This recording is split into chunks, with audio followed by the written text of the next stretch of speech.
everybody, and welcome to another episode of Healthy AF. I am so glad you're here. My name is Amy Chang, and I'm a health coach here with Healthy Life, Health, and Wellness Coaching. And I have my friend Michelle Gallagher here with me today. Hey, Michelle. Hi, good to see you.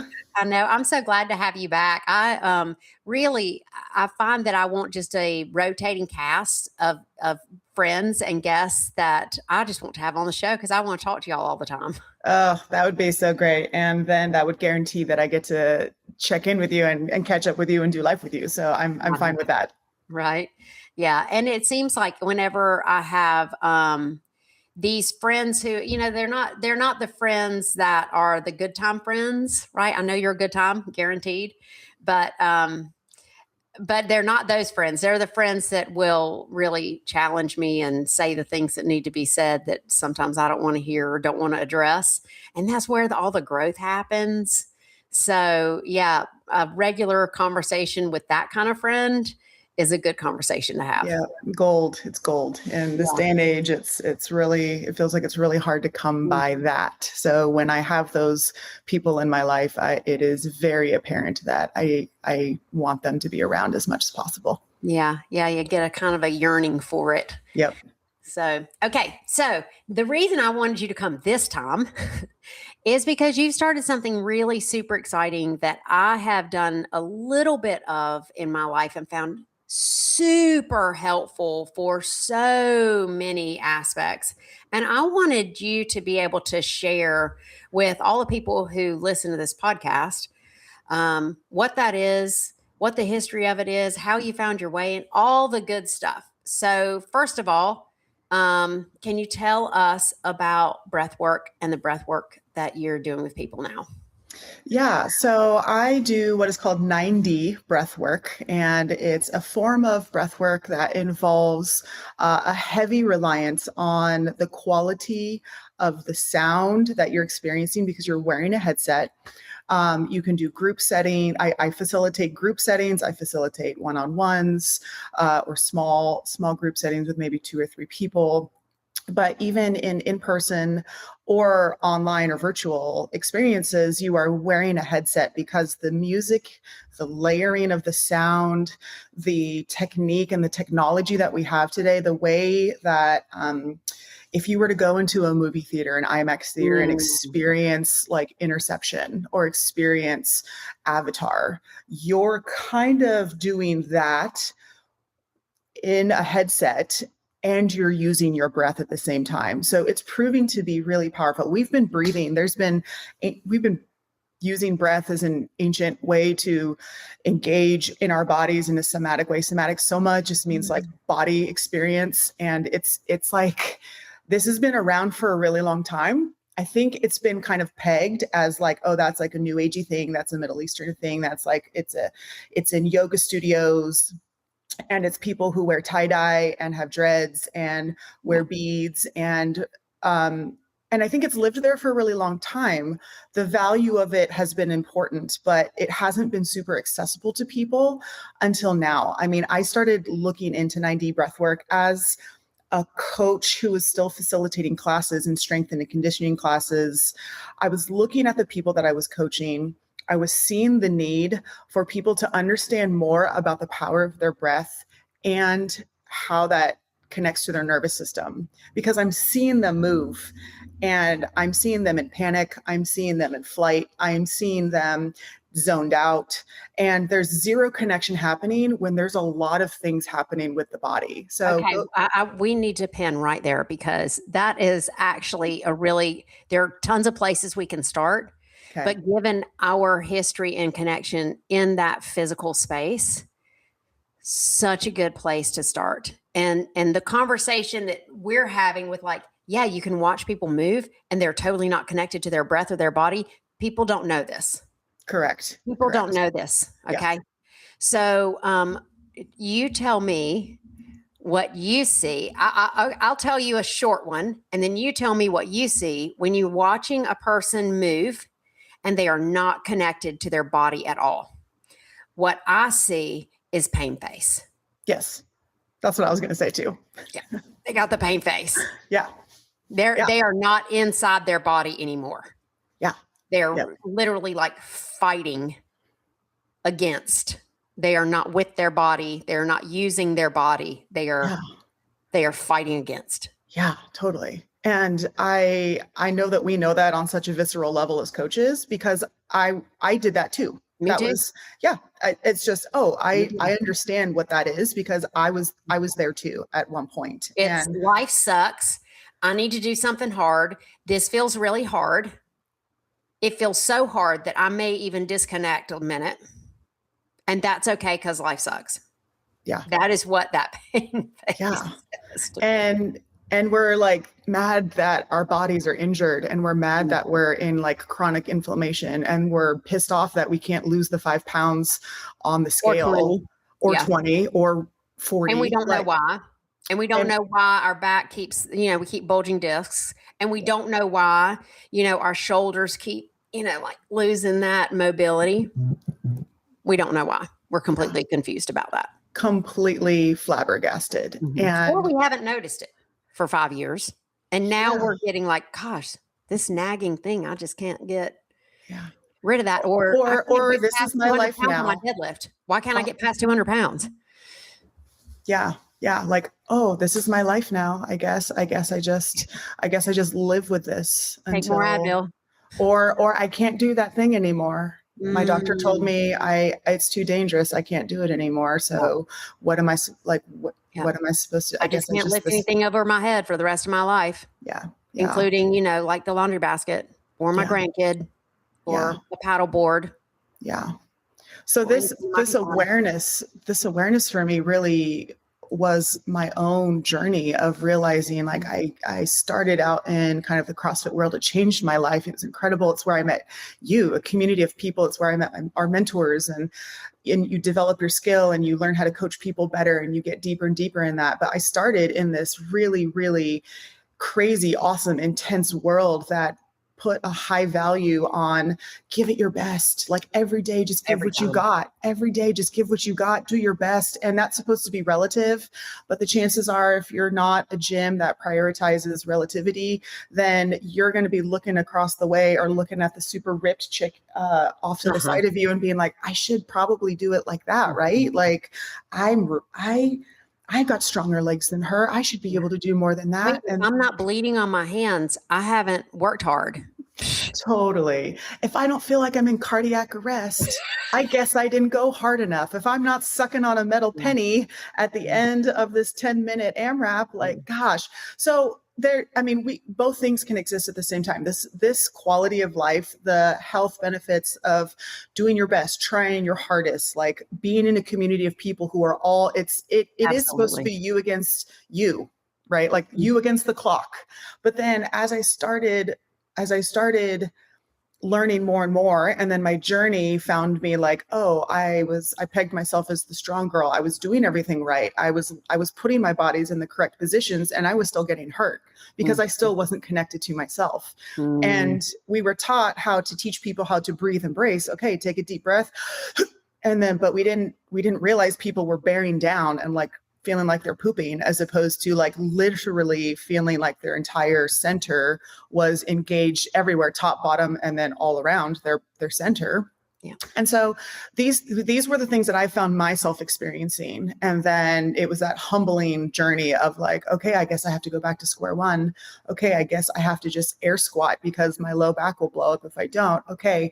And so it just led me down this path of like, well, why is breath really important? And the stress management that I recognized that I needed in my life. It was just this like 7-year journey of like, for my back specifically. Yeah, great. Me too. Yeah. And even now I was looking at some dude on the gym, on the beach yesterday. And, for me, I still look at people's bodies. That's what I do. I just watch, and you can learn just so much about like where they stand in, what part of the foot are they putting their weight into, how are they walking? How are they breathing? And this dude had massive spinal erectors. And I'm like, oh, he is most likely in his back all the time. And I had another friend who actually, she called and she was having a really, really, really, really, really hard day. Okay. Lots of anxiety going on. And I just sat down with her and we started breathing. And we started doing a 4-6. And I put my hand, I saw her sitting so upright, pelvis tilted back. And I said, "Hey, how's your body feeling right now?" "Well, my back has been hurting since I got up." I was like, yep. And so I just put my hand down at her back and said, "How about you breathe into my hand a little bit? Just breathe." And man, that thing was so just, holding her together for everything it was worth. And I can remember those days. And I can remember squatting back with my pelvis tilted so forward and my back, those erectors there was no bracing except for right there. So yeah, and I could get my body like you in the right position, but she wasn't all working together. Yeah, for sure. Yeah. Sure. Yeah, it's wild. So learning how to pay attention to these little smaller details. And the hardest thing wasn't doing the work. The hardest thing was slowing down. Mm-hmm. And when I needed to, I didn't. So then my body forced me to until I started recognizing what my body was trying to communicate to me, and then being able to make that choice to slow down from a more conscious, intentional way. But that is, I mean, it's a hard lesson. I know. You either learn it or you don't. Yeah, honestly, yeah. I think I first bulged my disc, my L4, L5 in 2018, and I herniated it. I mean, in 2010, I bulged it in 10, and I herniated it in 2018. And that 8 years looked like me spending a lot of time and money, like 3 times a week, time and money on massage and acupuncture and Reiki and chiropractic care, and not living inside my body. Yeah. I was not inside my body. I was fully inside my head. Yeah. And I could see what my body could do for me performatively. Like, oh, she could squat, back squat 185 pounds. She could deadlift 220. She could, but not really being in there with her. And there's no wonder why. Now I can say like, well, there's no wonder why, we couldn't make that work, ding dong. But at the time, I just wasn't aware. Yeah. And when I herniated, that was the time that I switched up some of what I was doing and started going into some woo-woo and started getting into my body. Yeah. So yeah, I too had to have a 2x4. And when I herniated, my right leg swole up. I mean, it was like an elephant leg, and it still stays swollen. It took a lot for me to finally just really, and it's not that I got out of the CrossFit gym. I've stayed in the CrossFit gym. I love the CrossFit gym. Yeah. But I CrossFit a lot differently now. Yes, totally. Totally the same. So I was experiencing all these things for myself. I was searching for myself. I wanted more deeper answers to the questions I had. So becoming aware now of my body, becoming aware of if I squatted too low and if I wasn't actually breathing when I squatted, then I was like squatting in a range of motion that was not okay for my nervous system. So learning how to engage my breath and my movement at the same time allowed me to move without pain, which sounds crazy, but it's real. So imagine that. Imagine if we're actually staying inside of our bodies through our breath. Our breath is actually letting us know all the time when it feels safe, when it doesn't feel safe. And so if we start incorporating that awareness into our like squats, push-ups, all the things in the gym, look at us being able to stay without pain. And so I've been able to do that with my personal training clients now. This is kind of solely where I am. I'm not coaching group classes anymore. I'm coaching like one-on-one, being like, hey, I'm having the people who are like, I can't do classes because there's so much going on with my body that I don't want to ask the questions. I don't want to be the broken person who's always being like, I need a modification. I need a modification. So I'm training people who feel like they're completely broken. They feel like they just need to know a couple of things. And then once they know those things, then I send them off back into, strength and conditioning jungle class, and they're able to participate because now they know how to use their own voice. Now they know how to say, okay, instead of doing this, I'm going to do this. They become their own coach. They become their best friend. They become their own cheerleader. Their own protector. Yes. Yeah. Okay. So, all right. So we started with, what does it look like when someone is not connected to their bodies and we're watching them work out? We talked about the pain face. I think breath wise, I also see a lot of breath holding. Or if they are doing like any kind of cardio-ish stuff, it's like up in here. Yeah. They're up in here. They're from boobs up. Yeah. Where that shoulder. And I see a lot of neck. I don't see a lot of neck happening. I see a lot of trap happening. And that's how I kind of know, like, okay, this is not a nervous system is safe and calm and we're choosing to be here. This is we're on automatic pilot or we are literally disconnecting because life is too much. Yeah, for sure. So that's what that looks like. And when you bring in breath, when we bring in breath, what does that look like? It looks slower. It looks humbling for some women. They've just felt, and it's just the two of us training inside of my garage gym, but it feels humiliating for these women. They're like embarrassed that they can only squat like 4 inches because that is all that their breath allows them to do. And so it's real wild to notice what that looks like. It looks, for me too, to add on to that, it looks like a lot of mouth breathing. So just kind of like that real big when we're over in fight or flight. Yeah, for sure. So that makes sense with the chest, the heavy chest breathing, the up in the traps, up in the neck, just all of that. There's no like breathing in or out. And I think a lot of times you can see the pain, the like, I can't wait to be done. Oh, for sure. Out of here. Oh, for sure. Looking at the clock, like how much more time? Dear God, somebody save me. Yeah. For me, it was always like, oh, please make the clock go down, because in my head, mentally, it felt way better for the clock to be running down as opposed to the clock to go up. Please don't run it up. Yeah. And I remember when assault bikes first came out. This was, I don't even know what year it was. I don't know. It was pretty early on, but assault bikes came out. And one of the main little CrossFit dudes at HQ, who was a phenomenal athlete, was like, the assault bike makes you want to just rock it over on its side to break your ankle so you can get off the assault bike. And while that is hilarious, if that's where we're exercising, probably we're not doing actually the good nervous system things with the stress relief and whatnot that we think we're doing for our bodies. And so we're not going to get the other things too. We're not going to get the fat loss. We're not going to get the muscle build. We're not going to get the healthy range of motions that actually feel good with joints that are lubricated and work. Yeah. But that was funny and very accurate when that came out. So accurate. So before I stopped training group sessions, this is what I was doing. I was seeing all that stuff happen right in the gym. I was seeing all these people that I have trained and coached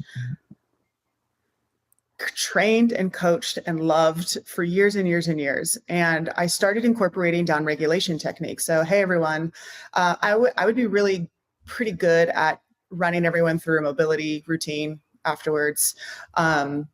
But it wasn't until I started switching the music to chill music that wasn't like the stuff that we were getting go harder. So I started switching the music. I started mobilizing people a little bit longer, a little bit better, a little bit more detailed. I started asking people to pay attention to how they were feeling. I asked people to start paying attention to how their breathing was.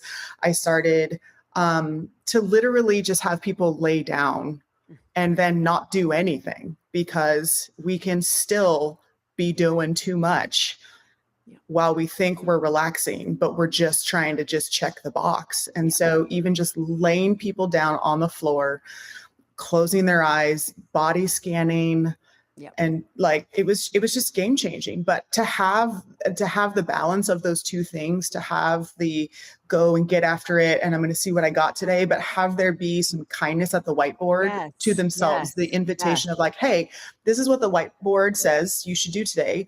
But also, how are you feeling? Have you Mhm. eaten enough today, or were you just snacking off your kid's plate? Have you drank enough water? Are you coming from work? Are you really, is there Are something you like, hungover? yeah, You know, is totally. it Monday and you're Yeah, did you struggling? Is it Friday 100%, morning and you hit it hard on Thursday? I 100%. also leaned into, and I know you did this, to the gratitude. Like Yeah, after that, I'd start with the goals. Like, hey, what's your goal for today's workout? yeah, Um, and I found that people couldn't even answer that. yeah, They didn't know. It was checking it off. Sometimes they'd say, I just want to survive. That's, clearly if you're living your life to survive, it's not really awesome. But, I didn't try to argue with them at the whiteboard. But right. then leaning in at the end, like, what really surprised you about your body today?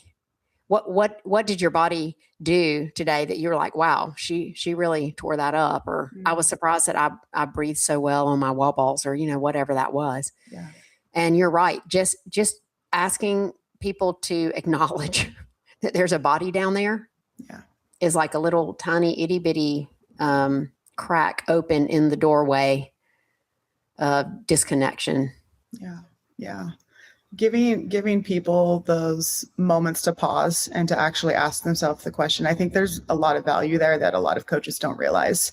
And for women too, it's so easy for us to tune in once we're being prompted to, because our bodies are speaking to us every day of the month. Yeah. Every day of the month, something's happening. In different Something's voices. in other Yeah. ways. Yeah. Yeah. So it's real. It's a real thing. And so my 90 breathwork certification, all the way in which there's so much breathwork out there. I do not consider myself a breathwork expert. I consider myself an expert in the field of creating and facilitating space for people to connect to themselves with their breath. Okay. We are going to have to pin right there, because two things. A, we're pushing like 20 minutes. Yep. And B, I want to slow our roll so that we can let them hear something for next week. Okay. I really, before you went 9D, you started opening the door to reconnection in your body with people, with your own self first, and then with your clients. You mentioned that your people come in and sometimes they're humiliated and embarrassed because they can only squat 4 inches. I know what that means. You said squat with their breath would only allow them to. Tell us what that actually looks like. When you say your breath only allows you to, will you please tell everyone listening how you modified that woman who came in and how you coached her on how to squat and why that is important for her body? Yeah. So when she comes into my space, we check in, we start moving with a warm up. We start doing what I call kind of breath and basics, which is just kind of the real simple stuff that holds a lot of value, but a lot of people is just like the super boring, non-sexy stuff. Mm-hmm. It's glute bridges, laying down on your back. It's dead bugs. It's side planks. It's bird dogs. And all of those movements that are happening, because they're so stupid simple, I'm asking my client to breathe with those movements. So the movements are simple. The breathing intentionally with those movements sometimes is not so simple. So that's where we find, oh, okay, I literally can't breathe when you're telling me I should be inhaling. We close our mouths. We are breathing in and out through our nose.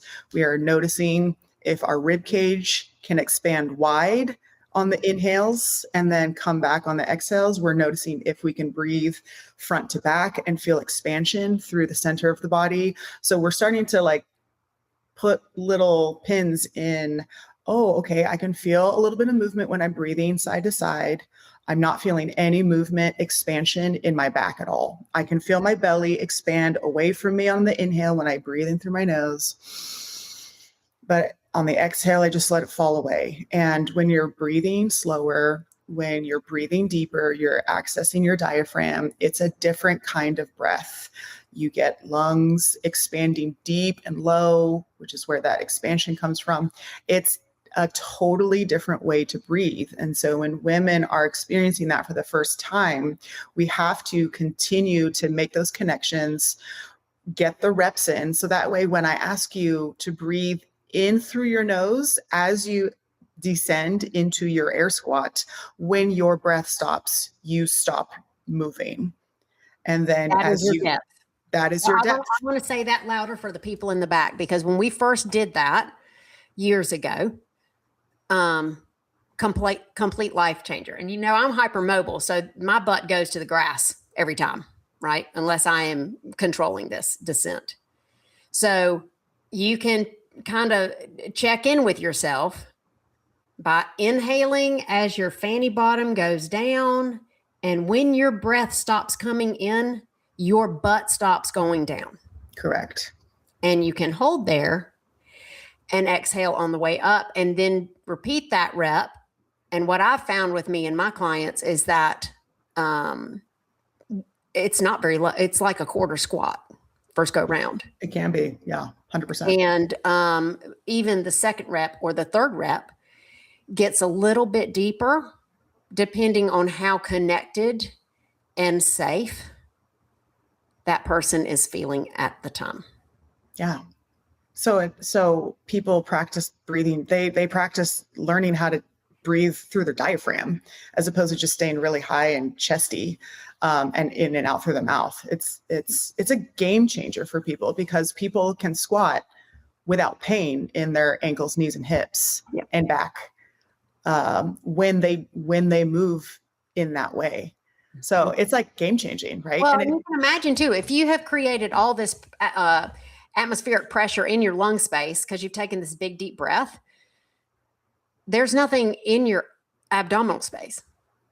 But if you've taken a nice deep diaphragmatic breath, there is pressure in that abdominal, that core area to do your bracing all around 360 degrees. Yep. So it's a complete game changer, when you look at just your ability to lift whatever you want to lift and do it safely. Yeah. Yeah. Okay. So that's just how we see it in the gym. We see the panic, pain face, mouth breather. I just need to be done. I don't like this, but I don't like life either. This is horrible, and I'm horrible, and I'm not working hard enough. I must need to push a little harder. We see that. And then we ask people to look at their body, and they start that. And then you come in and add breath. Yeah. Yeah. And that totally changes life. Yeah. And that's cool. That's pretty, and it happened how many times? I mean, you can watch it. It's really cool. Yeah. And that leads us to 9D breath work. And I want to talk to you about that next episode. I'm making all of them wait. Okay. Sounds good. Don't hold your breath. It's a whole week. Okay. We will see you next time on Healthy AF, where we talk about 9D breath work with my friend, Michelle Gallagher. See you then.